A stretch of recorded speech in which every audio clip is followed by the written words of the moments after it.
Olá a todos, me chamo Aniela Branco, sou líder da área médica de imunologia para Johnson & Johnson Brasil e estamos começando mais um podcast do Siga Sem Pausa, onde a gente trata de assuntos sobre doença inflamatória intestinal que sejam relevantes e para informar os pacientes e seus amigos, parentes, pessoas que convivem com a doença. E hoje a gente vai bater um papo com mulheres, sobre mulheres e para as mulheres, né? Um tema super importante. Entre os pacientes com doença inflamatória, por exemplo, que estão grávidas, 70% estão com doença ativa. Né? As mulheres com doença inflamatória podem sentir mais dor durante o ciclo menstrual, elas podem ter algum nível de disfunção sexual, tem questões relacionadas à fertilidade também. E para isso, hoje, nós temos duas convidadas super legais aqui para falar com a gente. Doutora Marjorie Argolo, médica gastroenterologista pela Universidade Federal de São Paulo, e Marina Morello da Silva, paciente com retocolite ulcerativa. Tudo bem? Como é que vocês estão? Tudo ótimo, muito obrigada. É um prazer, uma honra participar da segunda temporada do Siga Sem Pausa. Hoje teremos o segundo episódio focado em nós, mulheres. E gostaria novamente de parabenizar por trazer esse evento, né, voltado principalmente para o nosso objeto desejo, que é o bem-estar e a qualidade de vida do paciente, e, portanto, trazendo a visão do paciente para que a gente possa, de maneira muito clara, objetiva e de uma maneira muito descontraída, discorrer um pouquinho com relação a um tema de extrema relevância. Sem dúvida. Marina? Tudo bem, fico muito grata pelo convite, pela oportunidade e muito feliz de estar participando desse momento, porque todos nós, né, com retocolite merecemos sempre mais orientação, mais informação. Então, acredito que é um momento bem bacana, bem legal de estarmos compartilhando. Muito bom. Um prazer você estar aqui com a gente, Marina. Marjorie, vamos começar falando do princípio. O que são as doenças inflamatórias intestinais? Vamos embora. Bom, as doenças inflamatórias intestinais, e aqui contempladas aquelas que a gente mais conhece, a doença de Crohn e a retocolite ulcerativa, são doenças que a gente ainda desconhece o real motivo da sua ocorrência. Entendemos que fatores genéticos e fatores imunológicos interagem com fatores ambientais e fatores da flora do intestino para que deflagram esse processo de uma resposta inflamatória exacerbada, onde daí a gente pode ter essa resposta inflamatória, que a gente considera não apenas uma resposta inflamatória confinada ao intestino, mas sim uma resposta inflamatória sistêmica. E apesar de ter esse nome de doença inflamatória intestinal, a gente precisa entender que a doença inflamatória intestinal ela não está confinada ao intestino, ela é uma doença sistêmica e ela afeta diversos outros órgãos e sistemas, como a gente vai falar aqui um pouquinho. Muito bem. E nas mulheres, existe alguma diferença, alguma particularidade ou característica que você vê na mulher que é diferente do homem? A gente poderia subdividir o impacto das doenças inflamatórias intestinais nas mulheres em talvez dois grandes grupos, que seriam as alterações orgânicas físicas, mas também as psíquicas. E isso tudo corrobora com uma certa peculiaridade da doença inflamatória na mulher, onde alterações hormonais podem corroborar com alterações locais. O intestino inflamado pode causar, por exemplo, mais dor durante o ato sexual, distúrbios do ciclo menstrual associados também à doença inflamatória, outras questões associadas, por exemplo, a deficiências nutricionais, e a próprio estresse, a própria doença pode ter um impacto na libido, por exemplo, dessa mulher, e logicamente a fadiga, que é talvez dos sintomas hoje que a gente mais subestime ou subdiagnostique nessa população de pacientes, mas principalmente na mulher que faz essa dupla jornada, né, de dona de casa, de mãe e de trabalhadora, mas a gente entende que a mulher tem uma dupla, tripla jornada, né, e que muitas vezes ela deixa a doença dela para trás, para focar ou priorizar outros aspectos.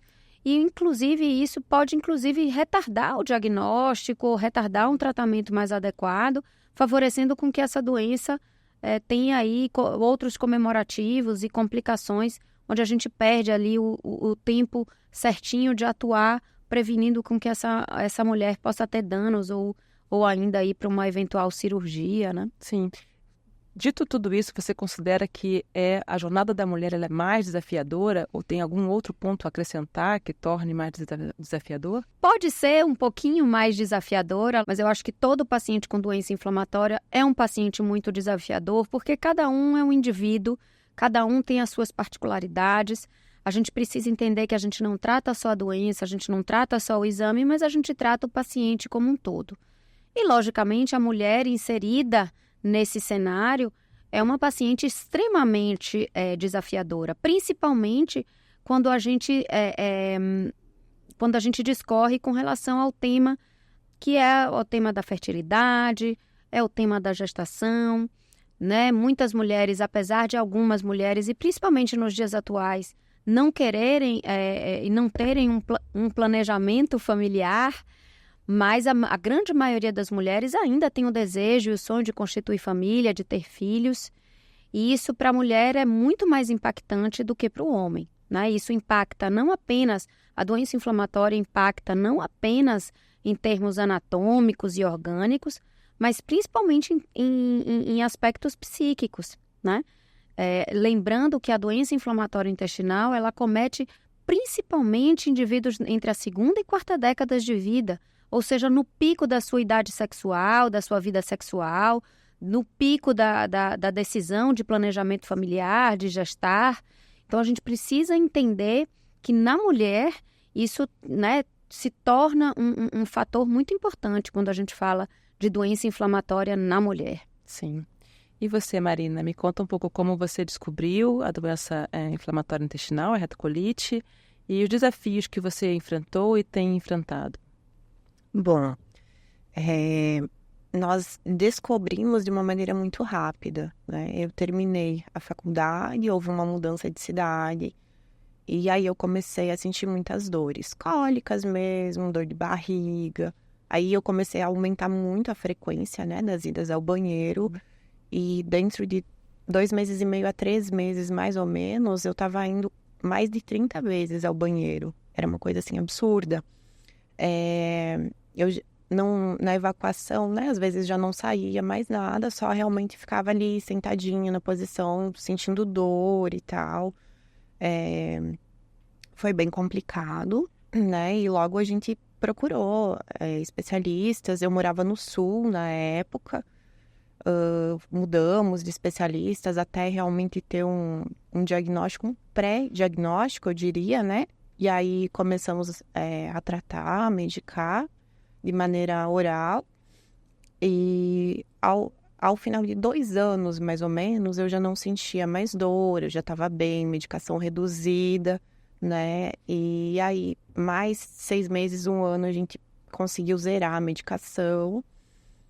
Eu viajei, fiquei um tempo fora, depois eu voltei. Depois de 2 anos, mais ou menos, eu mudei novamente, né? Vim para São Paulo. E aí eu tive outra crise. E foi, assim, horrível, horrível. Muita dor mesmo, muito sangramento. Eu comecei a perder peso, ficar muito fatigada, então eu não queria mais sair de casa.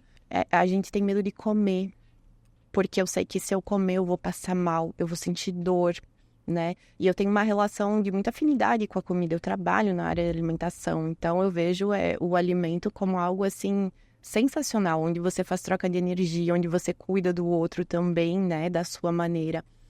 E infelizmente eu cheguei nesse ponto, e eu sei que muitas pessoas que têm doença inflamatória chegam nesse ponto de não querer comer.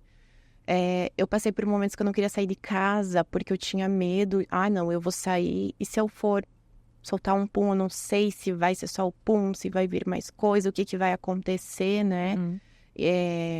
Eu parei de me exercitar, de fazer academia. Eu acabei saindo de um dos meus trabalhos, encontrei um trabalho online.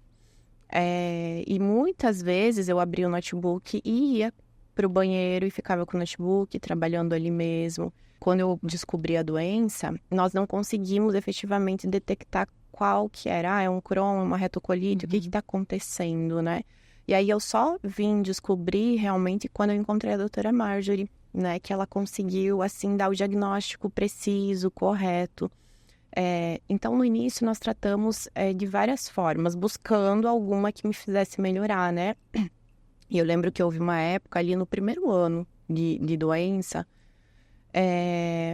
que eu tomava tanta medicação que eu sentia muito enjoo, né?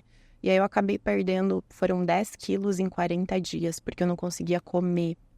Eu acordava, eu comia uma banana, um pão de queijo, tomava uma xícara de café, e esse era o meu alimento do dia. Depois disso, eu só conseguia tomar água. Vai mexendo com a autoestima, né, com a mente, com vários pontos. Era perto ali do ano novo, deu dezembro, e eu lembro que eu fui em várias lojas buscando uma roupa. Falei, vou passar o ano novo com uma roupa nova, linda, né? Tudo, absolutamente tudo que eu colocava, eu tinha vontade de chorar na loja. Tanto é que quando eu cheguei em casa eu chorei. Porque eu ficava feia. Eu me sentia horrível com tudo. Porque eu sempre fui uma mulher alta, com peito, com bunda, com coxa. E você pensa um mulherão com 10 quilos a menos em 40 dias. Nem a mente estava preparada para isso, né? Então, os primeiros meses, eu diria os primeiros anos ali, eles são muito impactantes, porque você não sabe o que está acontecendo, você não sabe o porquê que aquilo está acontecendo. A primeira coisa que a gente busca é descobrir um porquê, né? Uhum. Aí eu pensava, poxa, eu não fumo, eu não bebo, eu faço muito exercício, eu sou tão saudável, né? Era para eu ser tão saudável, por que isso? Será que é um castigo, alguma coisa que eu fiz errado? Então, é muito importante a gente ter também um acompanhamento psicológico, um acompanhamento nutricional, né? Eu, por exemplo, não como carne, eu não gosto. Então, aí entram outras cadeias que você tem que suplementar, que você tem que, né, olhar. Não é simplesmente você olhar para a doença e falar, eu tô doente. Não, é você olhar para o ser humano que você é e entender que aquilo é um momento, que aquele momento vão ter ciclos, né? Bons, ruins, mais duros, mais felizes, né? E que isso vai passar. O importante é a gente realmente ter uma rede de apoio bacana, né? Uma excelente médica, por exemplo. Mas também o que está ao redor. Vamos buscar uma nutricionista, vamos buscar ou terapia ou um psicólogo, porque, nossa, os primeiros meses, os primeiros anos, eles são chocantes, assim, a gente sente muita culpa. Eu pensava, nossa, o que eu fiz de errado? O que eu, né? É comida, é isso, é aquilo. Não é só um ponto, gente, porque é uma coisa que a doutora Marjorie me disse uma vez e eu já nunca esqueci. Acho que eu posso viver 120 anos que eu nunca vou esquecer. Ela falou assim, Marina, se nós soubéssemos o que causou isso, a gente já tinha resolvido. Sim. A gente ia olhar pra você e falar, ó, você só não pode fazer isso, ou você faz X coisa e resolve sua vida, né? Então, é bem impactante na vida em vários fatores. Trabalho, nessa As questão... relações pessoais, né, Má? Tudo, doutora, tudo. Porque, assim, quando eu tava com muita crise, eu deixava de sair, eu deixava de ir aos lugares. Eu me sentia feia, né? Então, você não se olha com amor, você olha e pensa, nossa, dependendo da medicação que você toma, você incha. Então, assim, eu no primeiro momento emagreci, perdi muito peso, mas você se olha às vezes e você tá lá com gases, dá muito gases. São coisas que a gente quase não fala, ou por receio, ou por vergonha, né? E você pensa, poxa, como é que eu vou lá numa festa de aniversário, que é uma coisa muito simples. Nossa, eu vou passar mais tempo no banheiro do que propriamente na festa com as pessoas, né? Então, são passos, é difícil, são ciclos, mas a gente vai passando. Tem essa questão também de relacionamento amoroso, né? Que é algo bem impactante. Eu lembro que quando eu descobri a doença, eu tava solteira, né? Depois disso, eu passei a namorar. Quando eu já tava bem, assim, controlada, a medicação deu certo e tal. E aí, isso, sei lá, uns 8 anos atrás, mais ou menos, 7, 8. E aí eu tomava muita água, eu sempre tomei muita água. Eu acho que, né, é todo um contexto que dá realmente muita sede. Então eu tomava mais ou menos uns 4 a 5 litros de água por dia. Consequentemente, eu ia muito ao banheiro, né, fazer xixi. Então eu tinha dor e tal, mas eu fazia muito xixi. E aí eu lembro que uma vez o meu parceiro falou assim, nossa, mas você faz muito xixi, você vai cada 20 minutos, você quer ir no banheiro? Como assim, né? Meia hora, às vezes você vai fazer uma viagem mais longa, poxa, tem que parar o carro e tal. E aí eu fiquei, nossa, é verdade, né? Sou literalmente uma minha fazer muito xixi e tal. E assim, naquele momento eu senti um pouco de culpa, sabe? Poxa, não é normal, né? As outras mulheres não vão tanto ao banheiro. Enfim, o tempo passou, a relação se desfez, né? E hoje eu tô noiva, faz 4 anos que nós estamos juntos. O Ângelo passou por esse pico de crise comigo, que foi quando eu encontrei a doutora. Ele, inclusive, foi pesquisar, ele que encontrou a doutora pra mim. E assim, ó, é absurdamente diferente o apoio. E eu acho muito importante trazer isso para as mulheres, porque nós sabemos que temos vidas distintas, cada um do seu jeito, nas suas condições físicas e meio ambiente, né? Algumas em apartamento, outras em casas, umas com filhos, cães, outras não. Com marido, sem marido. E hoje em dia eu tenho um parceiro que ele é sensacional. Porque nós passamos, até mesmo a sexualidade, né? Isso interfere muito, porque a gente sente muita dor. Então, por exemplo, quando eu tava em um alto período de crise, ele ficou, assim, uns 3 meses sem poder me tocar, sabe? E ele nunca julgou, nunca cobrou nada, ele sempre foi... Ele estava informado sobre o assunto. Sim, ele buscou a informação, justamente. E ele estava vendo tudo o que estava acontecendo e percebendo, poxa, ela tá com dor, né? E ele falava isso, não, meu amor, vai dar tudo certo, você vai se recuperar, a gente encontrou uma médica super bacana, né? Maravilhosa, vamos fazer o tratamento. E aí fomos iniciando outros tipos de tratamento. É importante também ressaltar para as mulheres e para todo mundo que tem uma doença inflamatória. Nem sempre é o primeiro momento, a primeira medicação que vai... Que foi o que aconteceu com a gente, né? Foi o que aconteceu conosco. Começamos com uma medicação, infelizmente. Aí no início, nas primeiras aplicações, foi sensacional. Voltei e falei para a doutora, nossa, parece que eu nunca tive nada. Tá sensacional. A barriga até desinchou, porque a gente vive inchadinha, né? A barriga até desinchou e tal. Infelizmente, depois de um tempo, ela acabou não sendo mais tão funcional, tão efetiva. A gente passou, deu um time e voltamos com outra medicação, né, doutora? E aí, sim, o organismo se adaptou super bem, né? Tá tendo uma continuidade. Hoje, questão de meses, a minha vida mudou completamente. Que legal. Porque eu voltei a fazer academia, agora eu consigo trabalhar fora de casa, então eu voltei para os trabalhos que eu gosto, né? Eu ministro aula, enfim, faço outras coisas. É uma vida completamente diferente. A vida sexual voltou a ser ativa, porque teve, né, um espaço que eu não... Nossa, eu não queria nem que me encostasse, assim, porque é todo um conjunto, né? Sim. De dor, de fator, você se sente feia. Aí você tem um receio muito grande. Ah, não, ele vai me encostar, vai doer, porque já dói sem ninguém encostar, sem ninguém fazer nada. Para vocês terem uma ideia, até a roupa, dependendo da roupa, vou usar calça jeans. Não vou usar porque é desconfortável. Então, eu preferia tecidos moles, vestidinhos. Impacta em todos, né, os fatores da vida mesmo. Sim. Marjorie, como é que é para você no consultório, né? Toda essa relação, todo esse impacto que ela está falando aqui, que ela está contando, como você aborda isso com o paciente? É complicado, né? A gente fala que a primeira consulta é uma tempestade de informação pro doente. Então, eu acho que é importante, quando a gente faz esse diagnóstico, a gente estabelecer algumas etapas. E é muito importante que a gente não atropele essas etapas e que cada etapa seja discutida no seu tempo. Acho que a gente precisa estabelecer algumas prioridades e por mais que essas prioridades muitas vezes não se encontrem, muitas vezes, e a maioria das vezes, a prioridade do médico não é a prioridade do paciente. A gente precisa chegar num denominador comum. Existe, né, relatado essa dissociação quais são os objetivos do médico para com o doente a doença e os objetivos da própria paciente. Mas entendendo que muitas vezes a gente precisa estabelecer uma prioridade em conjunto. Como, por exemplo, uma prioridade de uma mulher referindo à vontade de gestar. Então, a gente não pode falar de gestação para uma mulher numa doença que não está controlada, né? Então, a gente precisa estabelecer algumas etapas, onde, no primeiro momento, é importante o paciente, a gente fazer esse trabalho de tirar a culpa do doente, porque muitos chegam, o que eu fiz de errado?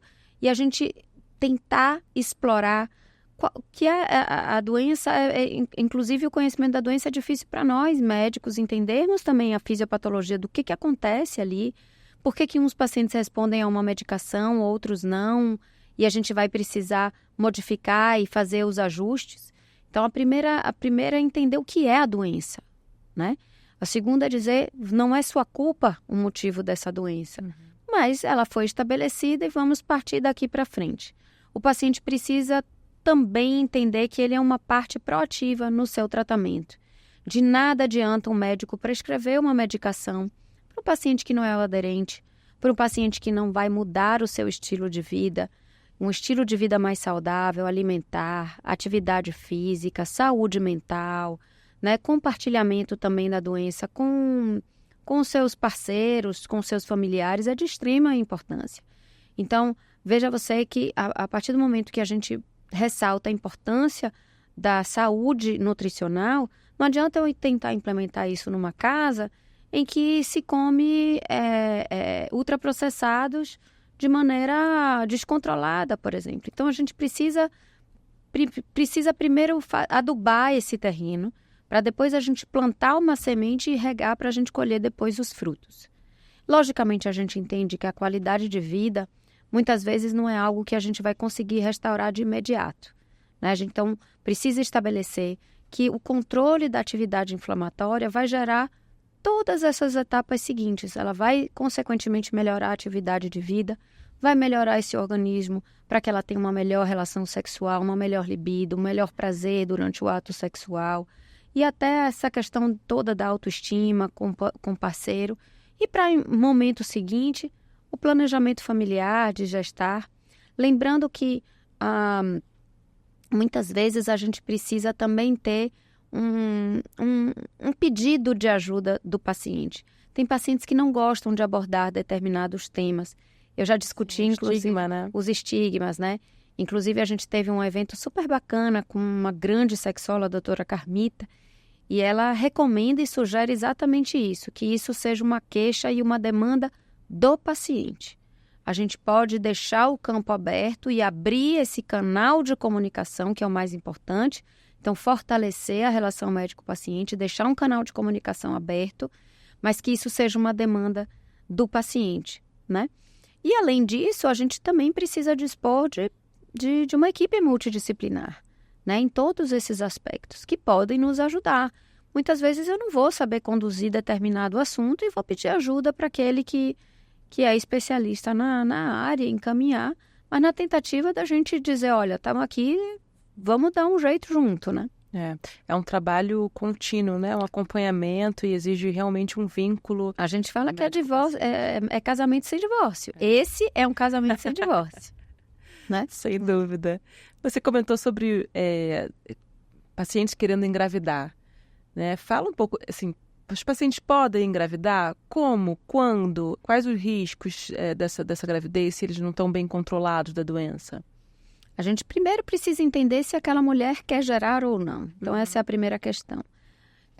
Muito das mulheres na doença inflamatória, elas optam por não gestar por desconhecimento, por falta de conhecimento, por má informação, por medo, cautela e medo de engravidar. Um dos principais fatores é a transmissão hereditária. Então, a gente sabe que sim, existe um risco de transmissão hereditária, visto que um dos fatores desencadeadores da doença é o fator genético, mas não necessariamente, essa chance é pequena.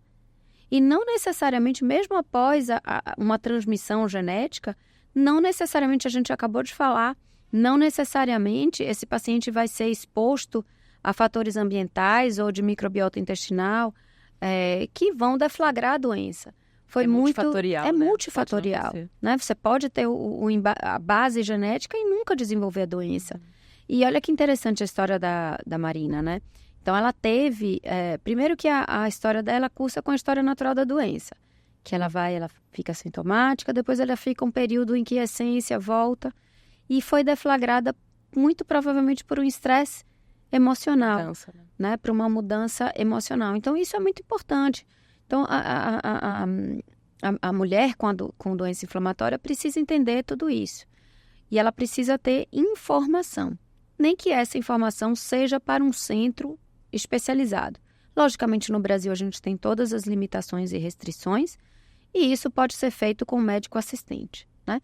Então, parte desse primeiro desejo de gestar.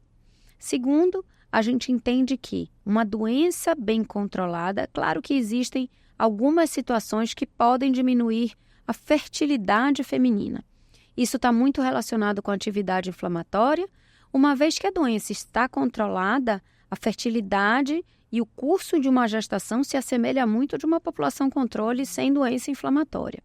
É lógico que algumas cirurgias pélvicas e alguns cenários podem influenciar na fertilidade, mas a gente parte de um princípio que a mulher com doença inflamatória, que tem a sua doença sob controle, ela tem fertilidade e desfecho durante a gestação muito semelhante à população geral, que não tem doença inflamatória. Então, ela estaria autorizada, sim, a gestar, e o melhor momento da gente fazer isso é com uma doença controlada. Então, a gente sempre fala que a gestação, talvez uma da grande diferença é que a gestação na doença inflamatória, ela deveria ser programada.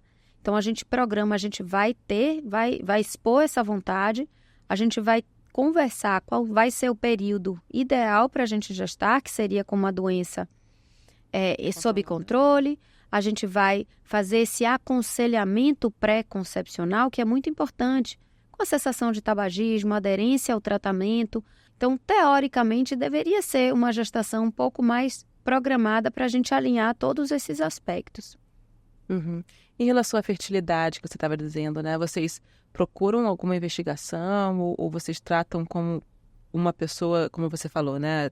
Como caso controle, fertilidade normal, tentativa de gravidez normal, tem algum foco em relação a isso? Teoricamente, você vai... a infertilidade é aquele casal que ele realmente tenta, se eu não me engano, são por 6 meses, né? 6 meses a 1 ano. Então, se o casal tem de 6 meses a 1 ano com tentativas mesmo de engravidar, aí a gente pode considerar esse casal e começar a investigação. Mas na doença inflamatória, de maneira nenhuma. Na doença inflamatória, a gente vai controlar a doença e a gente vai conduzir esse casal como um casal fértil. Entendi, legal. Marina, a gente está falando aqui sobre muitos impactos de vida, né? E você trouxe um pouco para a gente como tudo isso impactou no momento em que você estava em crise, em como recentemente você entrou em controle e isso trouxe uma melhora para você. Vamos falar um pouco sobre qualidade de vida. A gente fala aqui de Siga Sem Pausa, né? Que é o nosso tema. O que é para você essa qualidade de vida e seguir sem pausa? Bom, eu diria que qualidade de vida, dentre todo esse tempo, né, todos esses 10 anos que eu convivo com a doença, é exatamente vivenciar o momento que eu estou vivenciando agora, né?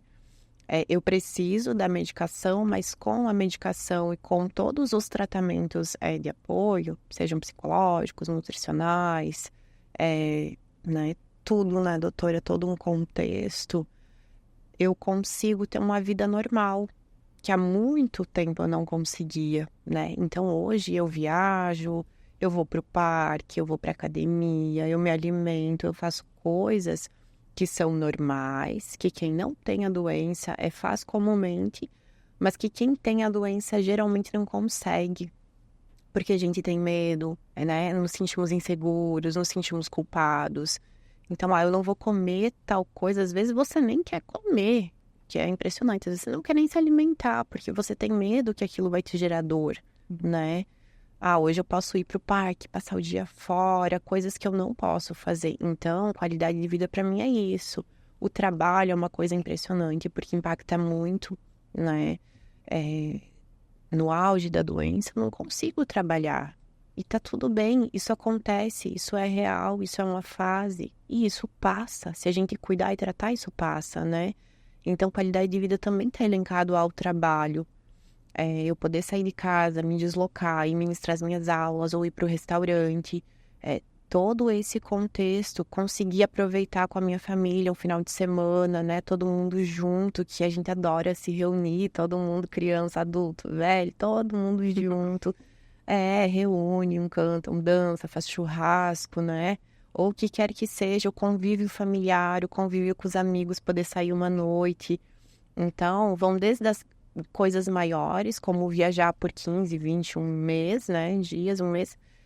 E as pequenas coisas, né? O próprio convívio familiar, o trabalho, essas coisas que são cotidianas para todo mundo e que quando o paciente entra em crise, ou até mesmo quando ele está se descobrindo, né? Descobrindo o que tem, como é que eu vou lidar com isso, passa a ser aquilo que era comum e habitual, passa a ser um universo paralelo, né? E aí vem muito, assim, uma questão de culpabilidade, de tristeza, porque, poxa, eu sempre fiz essas coisas e agora eu não posso, eu não consigo, né? Então, acho que a culpa, ela se torna um peso pra gente, né? Se eu sempre fiz X coisa, agora eu não consigo, né? Eu lembro que houveram momentos, por exemplo, eu moro em um apartamento pequeno, eu limpo ele, eu faço a faxina em 2 horas. Houveram momentos que eu limpava um cômodo por dia, porque eu ficava cansada, assim, de ofegante mesmo. Cansaço fora do normal. Então assim, qualidade de vida é também poder limpar o local que eu vivo de uma maneira normal, numa energia normal, mais rápido, né? Vai desde das pequenas coisas, os pequenos fatores, até os grandes, né? São detalhes que fazem toda a diferença, né? Exatamente. Ela comentou um pouco sobre a jornada dela, né? Que você, na sua primeira crise, você não fez um diagnóstico muito preciso e depois com a Marjorie você conseguiu chegar ao diagnóstico. Esse atraso do diagnóstico, isso afeta tanto o prognóstico, um tratamento mais adequado, óbvio, a qualidade de vida nem se fala, a gravidade de doença, como é que funciona isso? Certamente, né? Então, a gente precisa ter 2 cuidados. A gente precisa ter o cuidado de não superdiagnosticar e o cuidado de não subdiagnosticar. E entendendo que algumas outras situações podem cursar com sintomas semelhantes. Mas se a gente, tem um quadro muito típico de doença inflamatória, que muitas vezes o paciente se apresenta com diarreia, dor abdominal, que são esses sintomas mais predominantes, a gente precisa entender que, primeiro, a gente precisa avaliar esse paciente como um todo, sempre lembrar da possibilidade de diagnósticos diferenciais, né? Não é toda inflamação no intestino que é doença inflamatória intestinal, não é toda diarreia que é doença inflamatória intestinal. Então, partimos desse princípio básico que é realmente a gente estabelecer o diagnóstico adequado. Uma vez estabelecido esse diagnóstico adequado, a gente precisa categorizar essa doença para que a gente também possa oferecer um tratamento adequado, de acordo com a localização da doença, de acordo com a gravidade da doença. A doença ela não é tratada de maneira igual. O paciente com a doença ele é individualizado e personalizado para receber determinada doença. Então, a gente fala muito de janela de oportunidade. Então, a gente entende que alguns pacientes demoram de procurar atendimento, eles não valorizam de maneira suficiente os seus sintomas. Há uma dor abdominal que muitas vezes vem, tem o seu pico, daqui a pouco ela fica, um pouquinho mais para baixo. Poxa, o meu ritmo do intestino não está mais assim, mas às vezes é temporário e a gente aí termina aceitando, e vai levando com a barriga e acaba muitas vezes retardando também a procura para um especialista. E aí a gente esbarra talvez com um segundo limitante, que é o entendimento que muitas vezes esses pacientes não irão para médicos especialistas, irão para médicos, às vezes outras especialidades, mas o pensamento da possibilidade desse diagnóstico deve fazer parte do seu pensamento, principalmente quando o paciente tem quadros de diarreia, dor abdominal um pouquinho mais arrastados, sangramento, fadiga, perda de peso, manifestações extraintestinais. Então, tudo isso deve fazer com que a gente pense na possibilidade de. E caso a gente pense na possibilidade de, não conheça, desconheça ou não tenha interesse, encaminhar para um especialista. Isso é muito importante. Também do médico entender, e ninguém é obrigado a querer fazer ou saber fazer de tudo. Então, é reconhecer, é pensar na possibilidade de um diagnóstico. Muitas vezes, os pacientes já chegam com o diagnóstico confirmado por outro médico, mas que o outro médico acaba encaminhando. Para a gente entender que determinada paciente ou determinadas características daqueles pacientes vão favorecer para um tratamento X ou um tratamento Y. E isso não tenha dúvida. Atuando nessa janela de oportunidade, de início dos sintomas até o estabelecimento do diagnóstico de maneira correta. E, a partir do diagnóstico, a gente estabelecer um tratamento adequado, essas duas janelas de oportunidade são fundamentais e impactam de maneira muito direta aos desfechos da doença ao longo prazo. Porque um dos objetivos do tratamento é a gente controlar essa inflamação de maneira prolongada ao longo dos anos, e isso faz com que aquele dano que a gente está causando com aquele processo inflamatório, aquele dano tecidual seja minimizado e a gente possa prevenir complicações associadas à doença que são descritas, né? Muitos pacientes precisam de uma abordagem cirúrgica, alguns pacientes podem inclusive evoluir com lesões neoplásicas. Então, a gente precisa entender que há um diagnóstico onde a gente faz, na grande maioria dos casos, em pacientes entre a segunda e quarta década de vida, e a gente acompanha esse paciente ao longo de toda uma vida. Por isso que a jornada do paciente com doença inflamatória é tão complexa, porque a gente vivencia experiências e momentos de vida muito diferentes. Então, a gente faz o diagnóstico numa adolescente que está iniciando a sua vida sexual. Depois a gente vai falar de todos os aspectos de qualidade de vida, de saúde mental, de sexualidade. Num segundo momento, essa jovem deseja casar e deseja engravidar. A gente vai falar de todos os aspectos relacionados à fertilidade, gestação, aleitamento.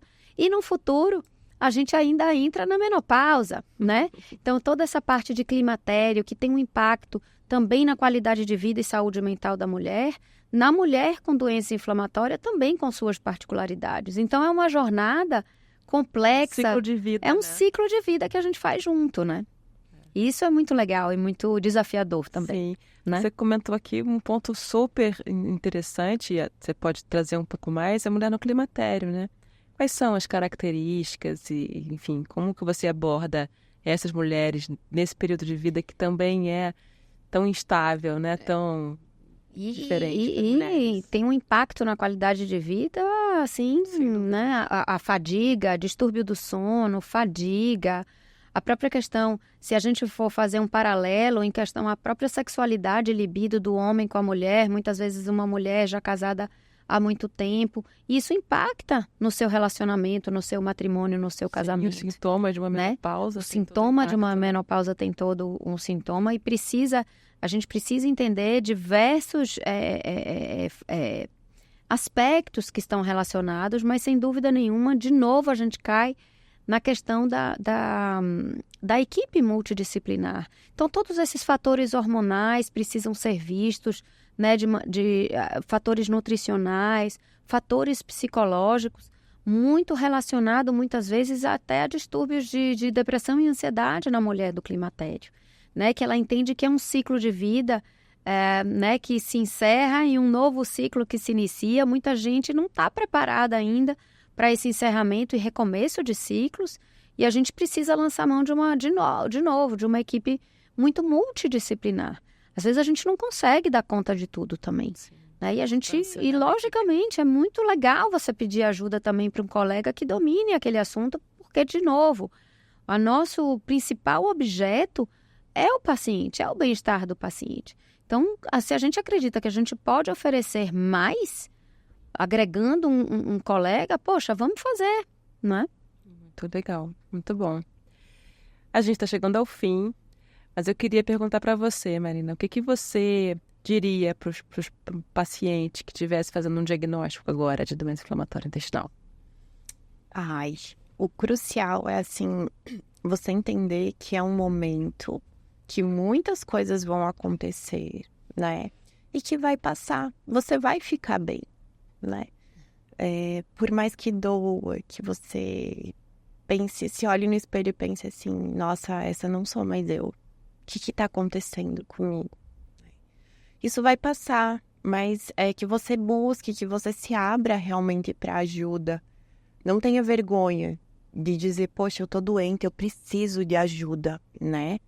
De ajuda especializada, tanto a médica que vai conduzir a doença, quanto o psicólogo. E não desista, você vai passar por muitas fases. Você vai ter muita dor, em alguns momentos você vai ganhar peso, outros você vai perder peso. Às vezes você vai querer passar o dia na cama, justamente porque vem fadiga, vem depressão, vem muita coisa junto, é um turbilhão.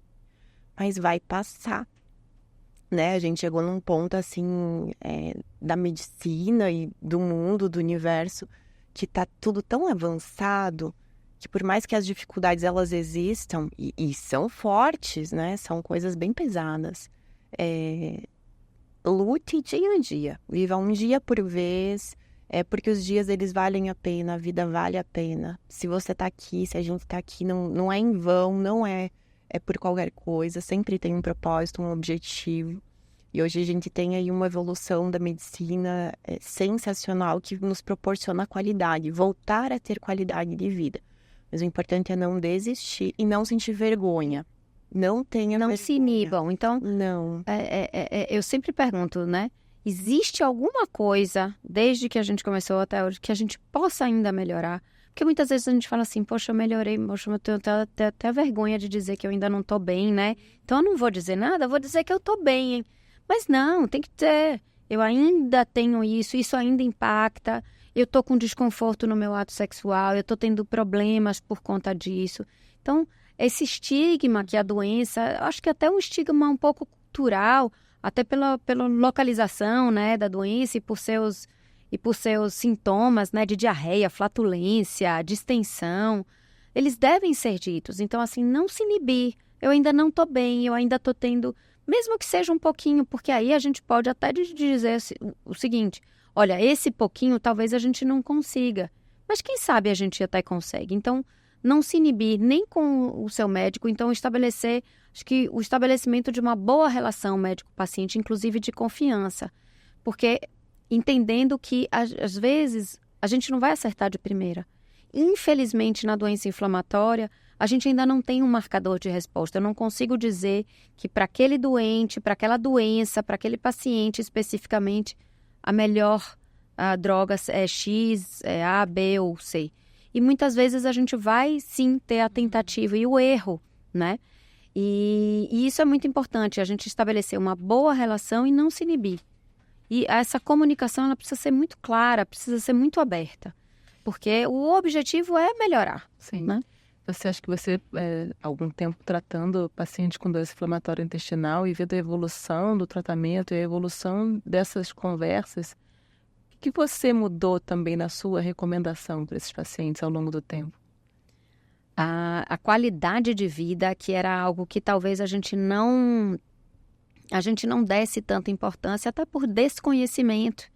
Porque a gente não sabia o quanto de impacto a doença causava. Hoje a gente já tem né? Hoje a gente já tem levantamentos de coortes, levantamento de associação de pacientes.